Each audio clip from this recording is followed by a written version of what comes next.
नमस्कार, प्रदेश की अहम खबरें लेकर हाजिर है सुजस आवाज राजस्थान। नमस्कार, सुजस पॉडकास्ट के साथ मैं जसविंदर सहगल और मैं अरिंदम। आज सबसे पहले जिक्र इतिहास रचते एक ऐसे आयोजन का जिसके लिए मुख्यमंत्री अशोक गहलोत ने लिखा 7 खेलों के सप्तरंग ओलंपिक खेलों का शुभारंभ। वे खुद सवाई मानसिंह स्टेडियम में मौजूद रहे। हवा में सिक्का, फिर हेड और टेल का चयन और शुरू हुआ खेल का महा आयोजन। खेलों का जो जीवन में महत्व है उससे कोई इनकार नहीं कर सकता है। खेल खिलाड़ी खेलता है, उसमें वो क्षमता पैदा होती है जो शायद वो खिलाड़ी नहीं बनेगा तो कभी जिंदगी में नहीं सीख पाएगा। तत्काल निर्णय लेने की क्षमता, दूरदृष्टि, इच्छा शक्ति जीतने की, और कैसे वो खेल के मैदान में खेल को खेल की भावना से खेल सके। अवसर था राजीव गांधी ग्रामीण और शहरी ओलंपिक खेलों के राज्य स्तरीय शुभारंभ समारोह का। मुख्यमंत्री ने कहा कि पिछले साल ग्रामीण खेलों से अनूठा माहौल बना और राज्य सरकार का संकल्प है कि हर खिलाड़ी को अवसर मिले। पिछले साल हमने पहला प्रयोग किया था राजस्थान ग्रामीण ओलंपिक खेलों का, राजीव गांधी के नाम से। वो तो 30 लाख लोगों ने अपना पंजीकरण करवाया था। 10 लाख महिलाएं थी, पुरुष और महिलाएं सभी एज ग्रुप के थे, युवा भी थे और बड़ी उम्र के लोग भी थे, बुजुर्ग भी थे, 70 साल 80 साल तक थे। क्या दृश्य था जब लंबे समय तक ये मैच चले। 8-10 जगह मैं भी गया वहाँ पर और मैं देखता था कितना उत्साह है। ये प्रयोग क्यों किया गया? इसलिए राजस्थान में खिलाड़ियों की प्रतिभाओं की कमी नहीं है, उनको अवसर मिलने चाहिए, माहौल मिलना चाहिए, सरकारी प्रोत्साहन मिलना चाहिए, तब जाके हम ओलंपिक में, एशियाड में, कॉमनवेल्थ में कामयाब हो सकते हैं। खेलों का आयोजन पूरी तरह राजस्थान सरकार की परिकल्पना थी। मुख्यमंत्री ने इस बात पर प्रसन्नता व्यक्त की कि आज दूसरे राज्य भी इस तरफ बढ़ रहे हैं। अब आज के बाद में जब ये मैच शुरू होंगे, मैं समझता हूँ राजस्थान का नजारा अद्भुत होगा। अब राजस्थान का ये प्रयोग देख करके अन्य राज्य सरकारें भी देश के अंदर चर्चा कर रही है, जानकारी प्राप्त कर रही है। 1-2 राज्यों ने प्रारंभ भी कर दिया इस प्रकार के मैचों को खेलने के लिए। सरकार ने सामाजिक सुरक्षा, पर्यटन और खेलकूद को बढ़ावा देने के लिए बजट में कई प्रावधान रखे हैं। मुख्यमंत्री ने युवाओं का आह्वान किया कि वे एक्स्ट्रा करिकुलर एक्टिविटीज से जरूर जुड़ें। 2030 तो राजस्थान नंबर 1 नहीं आए देश के अंदर, नंबर 1 की श्रेणी में जो राज्य हैं उस श्रेणी में राजस्थान में आगे खड़ा हो जाए, ये हमने अभियान शुरू करना का निश्चय किया है। और इसीलिए टूरिज्म के लिए या स्पोर्ट्स के लिए जो बजट हमने दिया है उसमें बहुत हमने इजाफा किया है। सोशल सिक्योरिटी का काम बड़े रूप में हम हाथ में ले रहे हैं हर परिवार के लिए, तो साथ देश में इतना बड़ी संख्या में कहीं नहीं है। मैं आपको आह्वान करना चाहूंगा, अपने जीवन के अंदर स्काउट गाइड है, एनसीसी है, एनएसएस है या सामाजिक संगठन है, आप स्वयं बने उनसे जुड़े। आप लोग समाज सेवा का जज्बा बचपन में होना चाहिए, वो आपके जीवन में और बड़ा निखार लाएगा।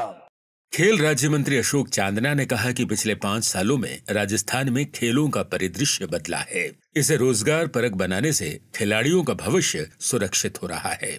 इस 5 सालों में खेलों की भूगोल बदल दिया, खेलों का इतिहास बदल दिया। एक इतिहास था जब खेल विभाग में स्टेट ग्रांट से, स्टेट बजट से मुश्किल 50 करोड़ रुपए तक 12 महीने में सालाना खर्चा होता था। उसके मुकाबले पिछले साल फाइनेंशियल ईयर के अंदर 392 करोड़ रुपए स्टेट बजट से खेल विभाग को आपने दिया और इस साल 500 करोड़ से ऊपर का बजट खेल विभाग का कर दिया। आपने स्टेट गेम्स की सौगात दी, ग्रामीण ओलंपिक की सौगात दी, आउट ऑफ टर्न नौकरियों की सौगात दी। 2% में अमेंडमेंट करके राजस्थान की जर्सी पहनने वाला बच्चा या बच्ची भी राजस्थान सरकार में जॉब ले पाएगा। ऐसी योजनाएं बनाई, उसके तहत तकरीबन 1500 खिलाड़ी राजस्थान सरकार में नौकरी प्राप्त कर चुके हैं। जब तक ये साल पूरा होगा 500 से 700 बच्चे, ये नीट की पूरी हो गई तो 2000 के आसपास बच्चे गवर्नमेंट जॉब्स खिलाड़ी आपके 4 साल की पॉलिसी से ले पाएंगे। प्रदेश की करीब 11,500 ग्राम पंचायतों और 550 नगरीय निकायों में इन खेलों का भव्य आगाज हुआ। राज्य क्रीड़ा परिषद की अध्यक्ष कृष्णा पूनिया ने कहा कि सरकार ने खिलाड़ियों को पंख दिए हैं, अब वे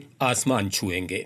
मैं माननीय मुख्यमंत्री महोदय से कहना चाहूंगी कि खेल जगत में उत्साह, आत्मविश्वास, भरोसा ये आपकी बदौलत मिला है और आप देखते हैं कि आज राजस्थान भर से 11,252 पंचायतें, 238 नगर निकाय और जिनमें कुल 58,51,000 प्रतिभागी आज भाग ले रहे हैं। आपने इन खिलाड़ियों को एक उत्साह रूपी पंख देने का जो काम किया, ये जो पंख आपने इन बच्चों को दिए हैं, आने वाले समय में अंतर्राष्ट्रीय स्तर के आसमान में ये राष्ट्र का तिरंगा लेकर मैं कहूंगी कि उड़ना चाहेंगे।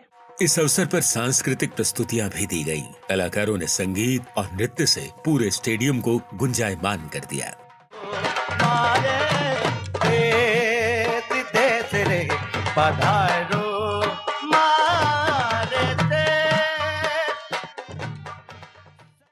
समारोह के बाद मुख्यमंत्री ने मीडिया से भी बातचीत की। उन्होंने कहा कि राजस्थान आज आगे बढ़ रहा है क्योंकि यहाँ तत्काल एक्शन लिया जाता है। हमारे यहाँ एसीबी में कोई इंटरव्यू नहीं करता है, कोई ना तो सीएम के पास में, ना गृह मंत्री के पास में, ना एसीबी मंत्री में खुद हूँ, उनके पास आने जरूरत है। यहाँ कलेक्टर अरेस्ट हुए हैं, एसपी अरेस्ट हुए हैं, आरपीसी के मेंबर अरेस्ट हुए हैं, मेयर के हस्बैंड अरेस्ट हो रहे हैं, IRS अरेस्ट हो रहे हैं। कई हमारे केंद्र सरकार के जो अधिकारी हैं उनको भी पावर है एसीबी को, राजस्थान में जो काम करते हैं, चाहे वो केंद्र सरकार के अधिकारी को नहीं हो, उनको अरेस्ट करने की पावर भी एसी के पास में है। उसका हम पूरा यूज कर रहे हैं। हम चाहेंगे राजस्थान में हम लोग ध्यान रखेंगे और जो मिशीवियस लोग हैं उनको बख्शा नहीं जाएगा। कड़े निर्देश दिए पुलिस को भी, जो मन चले टाइप लोग हैं या जो गैंग बनाए हुए लोग हैं, जो जिस प्रकार किडनैप कर लेते हैं, किसी कीमत में बर्दाश्त मत करो लोगों को। दूसरा, हमारे यहाँ चालान पे बहुत टाइम पे होता है। तमाम घटनाओं पे सरकार बहुत इसको गंभीरता से ले रही है। और अब बात जन सम्मान वीडियो कॉन्टेस्ट की। जन सम्मान वीडियो कॉन्टेस्ट बन रहा है राजस्थान सरकार की जन कल्याणकारी विकास योजनाओं का आईना। आइए सुने कौन कौन बने हैं आज के जन सम्मान वीडियो कॉन्टेस्ट के इनामों के पहले 3 हकदार।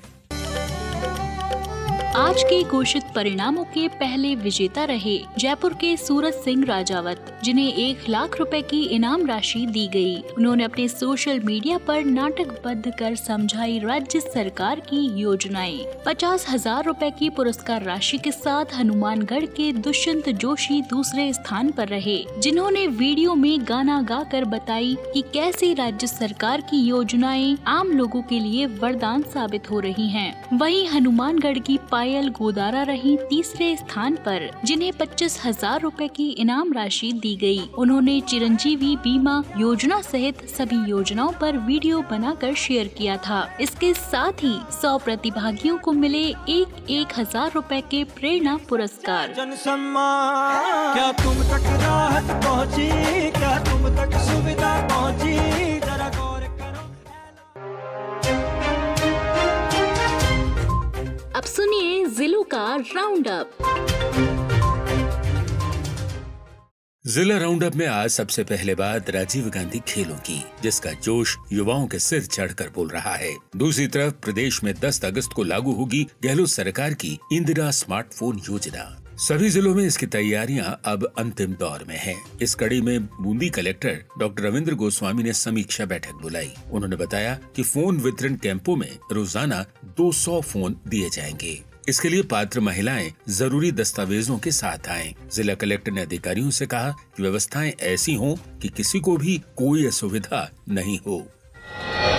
कोटा में संभागीय आयुक्त डॉक्टर प्रतिभा सिंह ने MBS अस्पताल में नए उपकरणों, मशीनों और संसाधनों की खरीद को मंजूरी दे दी है। इससे सुविधाओं का विस्तार होगा। उन्होंने अस्पताल के कंडम सामानों का निस्तारण करने को भी कहा। नए संसाधनों से निरोगी राजस्थान की गहलोत सरकार की संकल्पना और मजबूत होगी। खसरा और रूबेला से बचाव के लिए चिकित्सा विभाग ने मिशन इंद्रधनुष के तहत टीकाकरण अभियान चलाया है। इस सिलसिले में उदयपुर में कार्यशाला हुई। इसमें मुख्य चिकित्सा और स्वास्थ्य अधिकारी ने बताया कि इस महीने 7 से 12 तक, अगले महीने 11 से 16 तक और अक्टूबर में 9 से 14 तक बच्चों और गर्भवती महिलाओं का टीकाकरण किया जाएगा। बच्चों के बुलावे के लिए इस बार रंगीन टीकाकरण पर्ची भी बनवाई गई है, जो घर घर पहुँचाई जाएगी। अब एक नजर मुख्यमंत्री के सोशल मीडिया संदेश पर। आज पूरा राजस्थान राजीव गांधी ओलंपिक खेलमय है। मुख्यमंत्री ने लिखा, खेलों का आगाज है, हमारे युवा युवराज हैं, प्रदेश को इन पर नाज है, ये भविष्य और ये ही आज हैं। राज्य सरकार ने कल 19 नए जिलों के सीमांकन को मंजूरी दे दी। 7 अगस्त को इनकी स्थापना होगी। इस पर मुख्यमंत्री ने लिखा, जनभावना का हुआ सम्मान, 50 जिलों का हुआ हमारा राजस्थान। बड़े हर्ष और गर्व के साथ मैं आप सबके साथ राजस्थान का नया नक्शा साझा कर रहा हूँ। जय राजस्थान। दिन भर की हाइलाइट्स जानने के लिए सुनते रहिए सुजस आवाज राजस्थान।